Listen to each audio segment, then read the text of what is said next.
ये कहानी भरतपुर गांव के शेट्टी परिवार की कहानी है, जिसमें हरिवंश शेट्टी अपनी पत्नी और 3 बेटियों के साथ रहता है।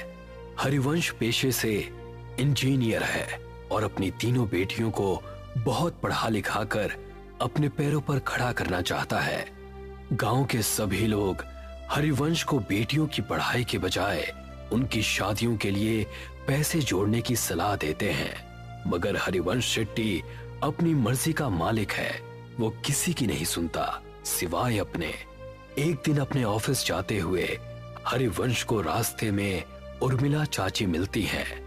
बेटा, मैंने तुम्हें मना किया था ना बेटियों को इतना पढ़ाने से, मगर मैंने सुना है तू उन्हें विदेश भेजने की तैयारी कर रहा है।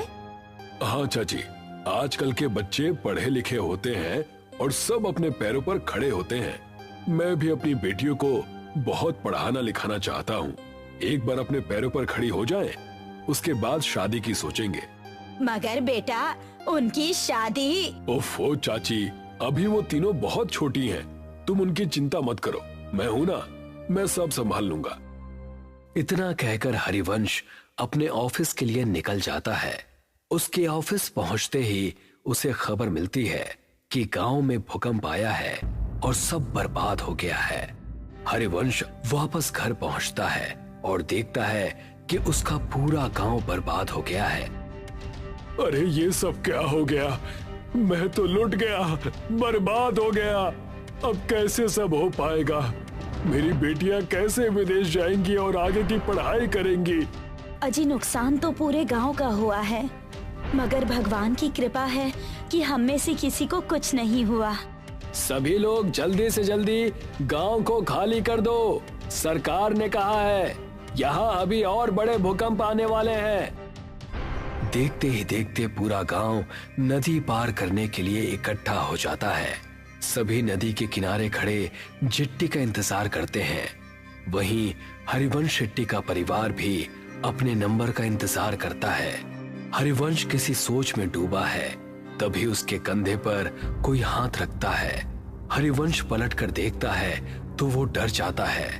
खून से लथपथ एक आदमी उससे कहता है, बहुत लंबा इंतजार करवाया है तूने, आखिरकार तू हमारी पकड़ में आ ही गया। हरिवंश उस आदमी को देखकर डर जाता है। वो आसपास देखता है, सभी लोग नॉर्मल हैं। ऐसा लगता है जैसे हरिवंश के अलावा किसी और को वो आदमी नजर ही नहीं आ रहा। कौन हो तुम और मेरा इंतजार क्यों कर रहे थे? आत्मा कुछ कहती कि तभी हरिवंश की सबसे छोटी बेटी उससे कहती है, पापा, हम कब से यहाँ इंतजार कर रहे हैं। सबका नंबर आ रहा है, मगर हमारा बोट में नंबर ही नहीं आ रहा। अब तो मुझे बहुत जोर से भूख भी लग रही है। क्या दिन देखने पड़ रहे हैं ना इंजीनियर। जब अपनों के साथ कुछ बुरा होता है ना, तो हमें कहीं चैन नहीं मिलता। सही कहा ना मैंने?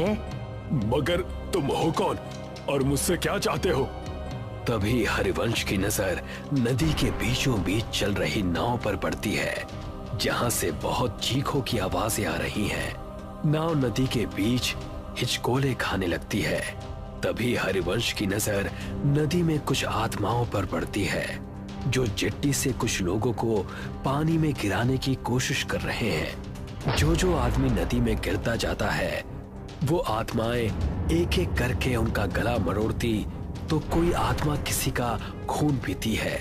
इतना भयानक मंजर देखकर हरिवंश मन में सोचता है, शायद इन आत्माओं को आदमियों से प्रॉब्लम है, इसीलिए ये सिर्फ आदमियों को मार रही है।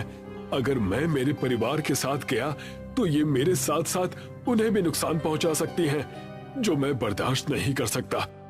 इतना सोचते हुए हरिवंश वहां से उल्टा गांव की तरफ भागना शुरू करता है और उसके परिवार वाले उसे वापस आने को कहते हैं। अरे, वहाँ कहाँ जा रहे हैं आप? गांव में खतरा है, लौट आइए। हाँ पापा, वापस आ जाइए ना प्लीज।